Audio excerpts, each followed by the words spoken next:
You know that feeling, don't you? That weight in your chest when their name appears on your phone. That automatic smile that fades when you remember things aren't what they used to be. That constant mental loop replaying conversations, analyzing moments, wondering what went wrong or what could have been different. You're here because someone has taken up residence in your mind, and you're ready to reclaim that space. You're here because you understand that emotional attachment, when it becomes unhealthy or one-sided, isn't love, it's a cage. And today, you're going to learn how to unlock it. But before we begin this journey together, if you're serious about taking control of your emotional life and building the mental strength to move forward, hit that like button right now. Subscribe to this channel and ring the notification bell, because we're building a community of people who refuse to let their emotions control them. Share this video with someone who needs to hear this message.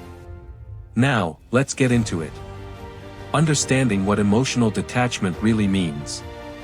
Let's start by clearing up a massive misconception. Emotional detachment doesn't mean becoming cold, heartless, or bitter.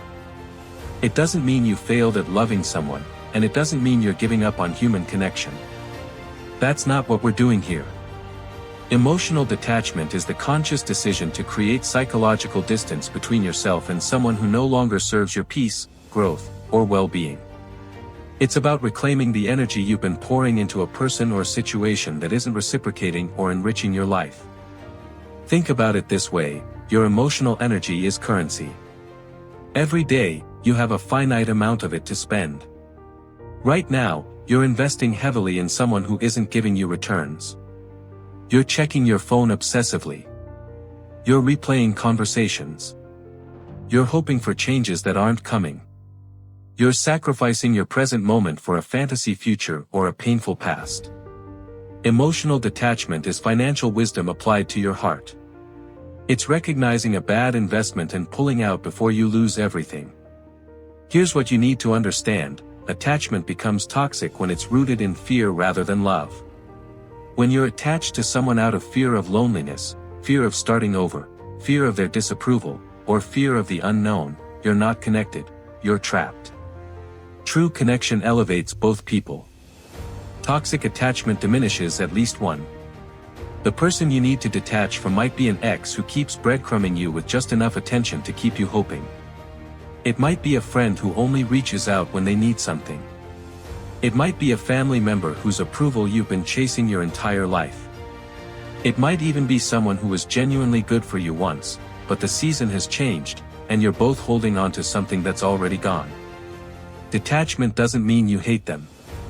It means you love yourself more. And that's exactly where this journey begins. Recognizing why you're attached. You can't break free from something if you don't understand why you're bound in the first place. Your attachment to this person isn't random. It's fulfilling something, even if that something is unhealthy. Maybe they gave you validation when you desperately needed it, and now your self-worth is tangled up with their opinion of you. Maybe they represented something you wanted for yourself: confidence, success, freedom, and being close to them felt like being close to that dream. Maybe they were there during a vulnerable time, and your brain has associated them with safety or comfort, even if they're no longer providing either. Sometimes attachment forms because of intermittent reinforcement, the same psychological principle that makes gambling addictive. They give you attention, then withdraw it. They're warm, then cold. They show up, then disappear. This inconsistency creates a powerful addiction because your brain becomes obsessed with recreating those high moments, those brief instances when everything felt perfect. Or perhaps your attachment is rooted in unfinished business. You never got closure. You never got to say what you needed to say. You never got the explanation you deserved. So your mind stays stuck, writing and rewriting endings, trying to solve a puzzle with missing pieces. Here's the hard truth: sometimes we stay attached to people because the pain of letting go feels more terrifying than the pain of holding on. The devil you know feels safer than the uncertain future without them. Your attachment has become part of your identity, and removing it feels like losing a piece of yourself. But ask yourself this: who were you before them? That person still exists. In fact, that person is calling out to you right now, asking to be remembered, asking to be prioritized again. The first step to detachment is honest self-examination. Write down exactly why you think you're attached. Don't judge yourself for these reasons, just acknowledge them.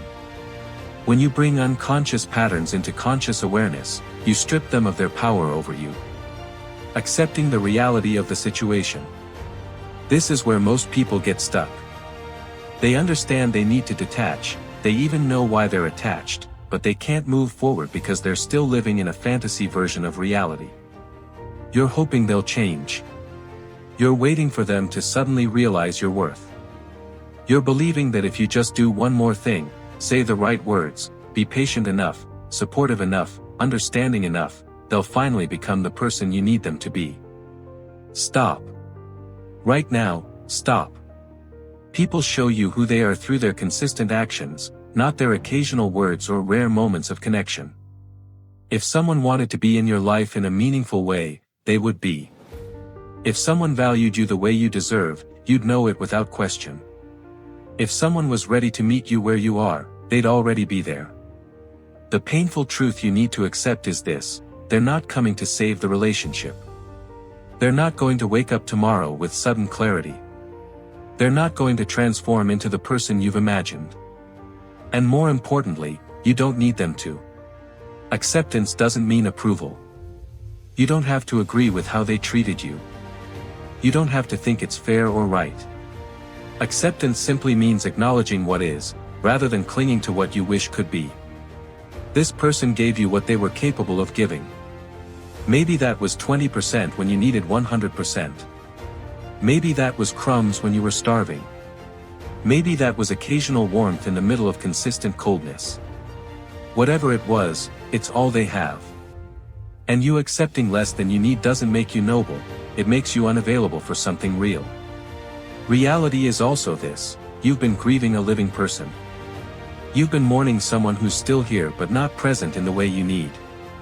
That's one of the hardest forms of loss because there's no funeral, no final goodbye, just this liminal space where you're constantly wondering if things could still change.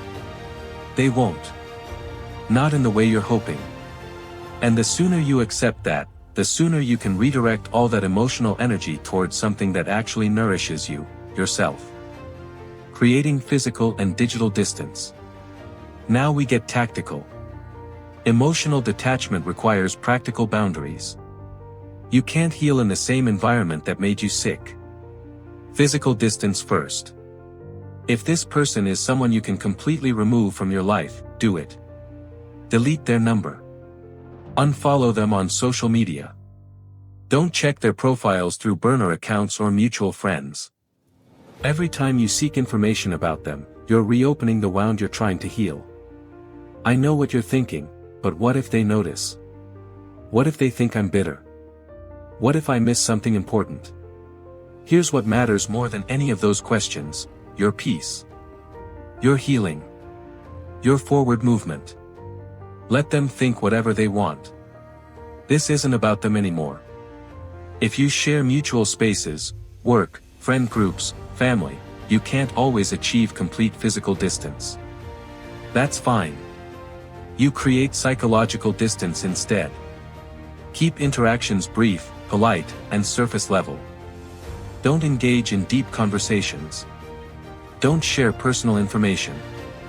Don't ask about their life in ways that invite connection. The hardest part: don't respond to breadcrumbs.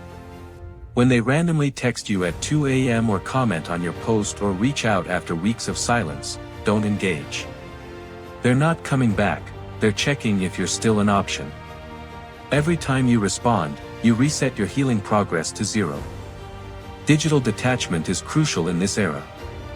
Remove photos of them from your readily visible albums. Delete message threads that you keep rereading. Stop playing songs that remind you of them. Unfollow accounts or pages that connect to them in your mind. Your digital environment shapes your mental environment more than you realize. Here's a powerful technique: every time you feel the urge to reach out, to check their profile, to drive by their place, to ask mutual friends about them, write it down instead. Keep a journal of every impulse to reconnect. Don't judge yourself for having these urges. Just acknowledge them, write them down, and then do literally anything else. Distance doesn't mean you didn't care. Distance means you care about yourself enough to protect your peace while you heal. Rebuilding your identity independent of them. Who are you without them? If that question makes you uncomfortable, you're exactly where you need to be. When you're deeply attached to someone, you often lose yourself in the process. Your interests become their interests. Your schedule revolves around their availability. Your mood depends on their mood. Your sense of worth depends on their validation. Slowly, imperceptibly, you've outsourced your identity to another person. It's time to take it back. Start with reclaiming your time. All those hours you spent thinking about them, texting them, waiting for them, analyzing them, redirect that energy.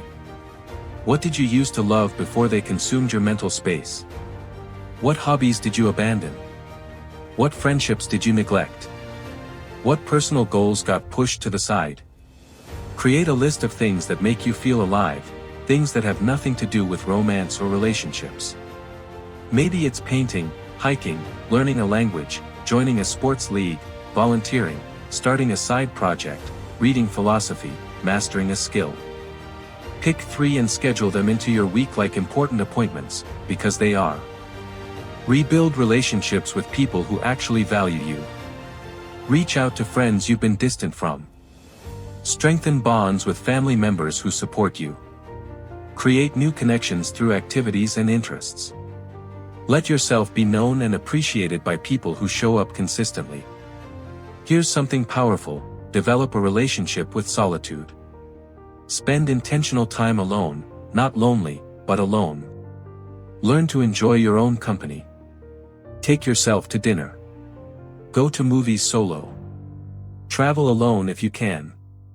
Discover that you're interesting, worthy, and complete without anyone else validating you.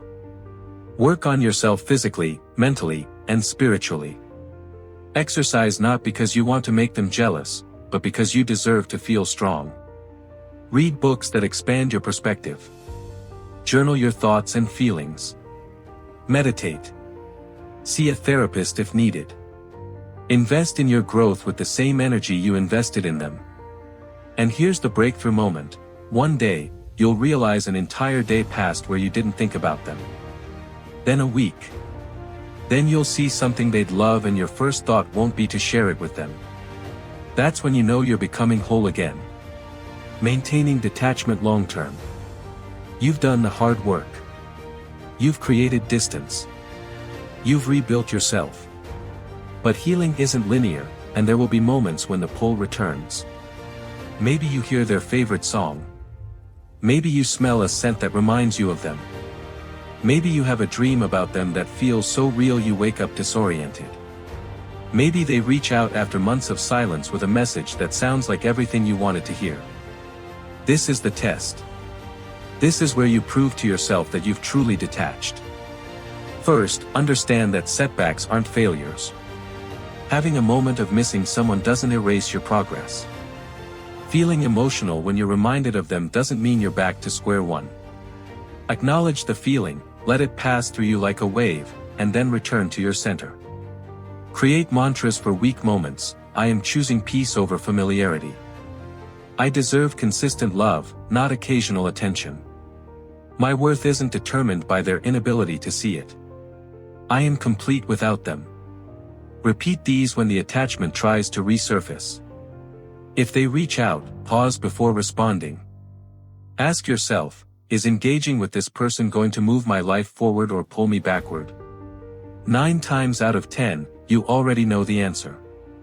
Don't let temporary loneliness override your long-term peace. Stay connected to your support system.